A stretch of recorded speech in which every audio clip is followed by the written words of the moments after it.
Hello friends, मैं हूं doctor Neeraj Pahlajani, infertility and high risk pregnancy expert. India में हर साल 1 लाख से भी ज़्यादा, अगर हम प्रिसाइजली बात करें तो 1,23,000 नए केसेस कैंसर सर्विक्स यानी कि बच्चेदानी के मुंह के कैंसर के डायग्नोस होते हैं।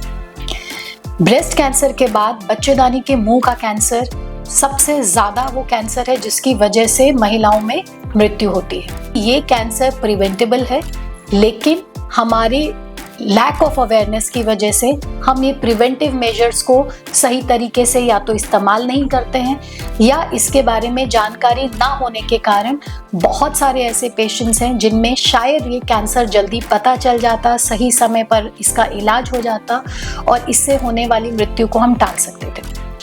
जहाँ पे कैंसर प्रिवेंट किया जा सकता है, सही समय पे डायग्नोसिस होने पे उसका 100% ट्रीटमेंट किया जा सकता है, तो ऐसी सिचुएशन में अगर कोई भी डेथ कैंसर से होती है तो वो बहुत ही तकलीफदेह होती है।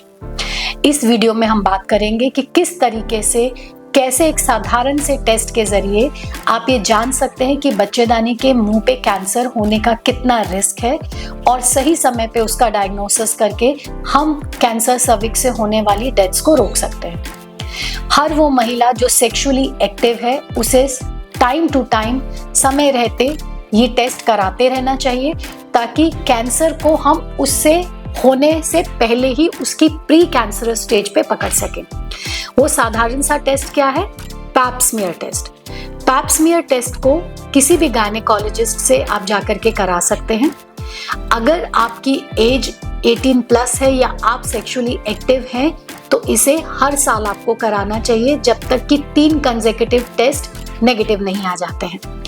और अगर आप पैप स्मीयर के साथ में HPV DNA टेस्ट भी कराते हैं तब आप 3 साल में इसे एक बार करा सकते हैं और लगातार अगर 3 बार ये टेस्ट नेगेटिव आ जाता है तो फिर आप इसकी फ्रीक्वेंसी को कम कर सकते हैं।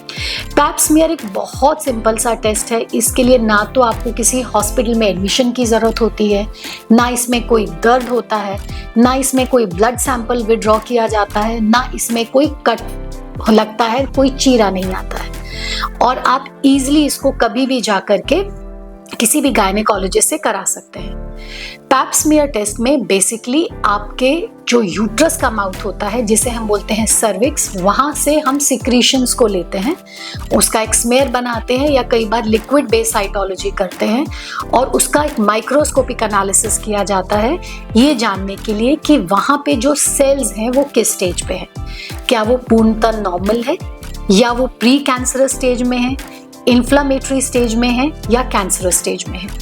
डिपेंडिंग अपॉन कि हमारे सेल्स की क्या सिचुएशन है, हम ये प्रिडिक्ट कर सकते हैं कि इस यूट्रस में, इस बच्चेदानी में यूट्राइन कैंसर का रिस्क कितना है।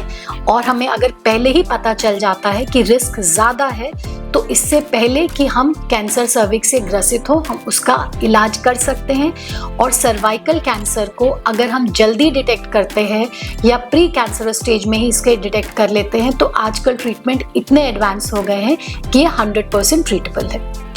ब्रेस्ट कैंसर के बाद cervical cancer second most common cancer है जिसकी वजह से डेथ होती है, लेकिन 77,000 ईयरली डेथ्स जो कि कैंसर सर्विक्स की वजह से हो रही है वो प्रिवेंटेबल है अगर हम पैप स्मीयर कराते हैं, HPV DNA टेस्ट कराते हैं और सूटेबल केसेस में हम लोग HPV वैक्सीनेशन का भी इस्तेमाल करते हैं।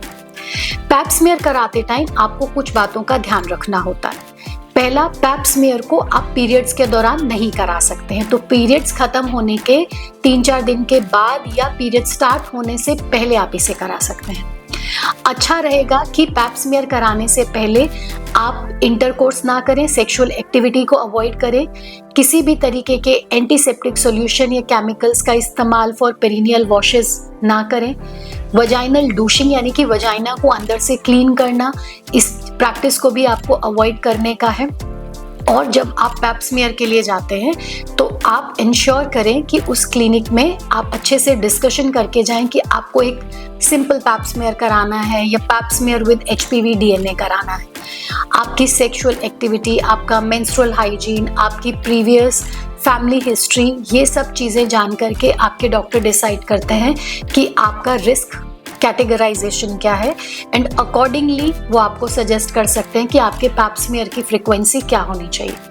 हमेशा आप नोट करके रखें कि आपने पैप स्मीयर कब कराया और नेक्स्ट पैप स्मीयर आपका कब ड्यू है। इस सिंपल से टेस्ट के चलते हम काफ़ी सारे कैंसर सर्विक्स के केसेस को एक्चुअली में कैंसर में तब्दील होने से पहले ही पकड़ सकते हैं, टाइमली ट्रीटमेंट करके उसके प्रोग्रेशन को रोक सकते हैं। और अगर हमने प्री कैंसर स्टेज पे इसे नहीं पकड़ा तो जल्दी से जल्दी बहुत शुरुआती स्टेज में कैंसर सर्विक्स को डिटेक्ट करके टाइमली ट्रीटमेंट से हम लोग डेथ्स को प्रिवेंट कर सकते हैं। तो प्लीज़ आज ही जाइए, गायनेकोलॉजिस्ट से मिलिए और अपना पैप्स टेस्ट ज़रूर कराइए।